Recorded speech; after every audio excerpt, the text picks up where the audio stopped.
As more local schools make plans to bring students back to classrooms full time, there's growing concern about the impact of time lost during the pandemic on our children. According to an organization aimed at improving reading and writing skills in children from lower income communities, more than 2,000 students in grades 1st through 3rd need additional help reaching grade level reading. It's a disparity brought to the forefront during the pandemic, but as WCNC Charlotte's Tanya Mendes has reported, it's existed well before COVID. She joins us with the local efforts underway to help underserved children across our area. Many of us take for granted that we have a bookcase full of books and a child who can actually read them.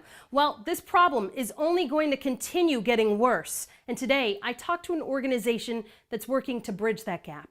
Our motto is tutor one child, but change 2 lives. Anjali Markey's life has been changed for 9 years now.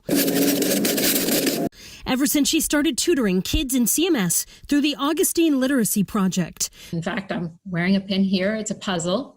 And that's because we're a piece of the puzzle. We're an important piece of the puzzle for children who are struggling with literacy.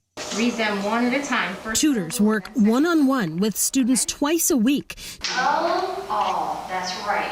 To improve their reading, writing, and spelling. Yeah, the work has become even more critical. It was important before the pandemic, but the pandemic has really just exacerbated problems that existed before. The organization estimates 2,000 1st through 3rd graders, just in CMS alone, are going to need help making it to reading on grade level. They didn't have their first day of school. They didn't start off learning their letters, in September in the classroom like they did. And many of them learned it, in spite of that. But there's still a large group of children who are just still behind. Karen Crawford is the reading specialist at Rama Road Elementary. Let's go ahead and read. One of the schools that's leaning on ALP's tutoring program.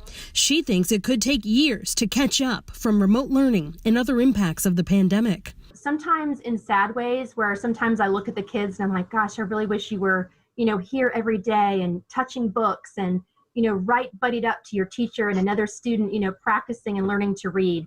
But at the same time, our kids and our staff have become so resilient.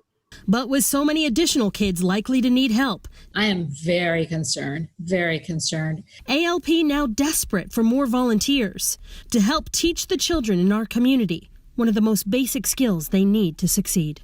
And that's what we need more than ever. For WCNC Charlotte, I'm Tanya Mendes.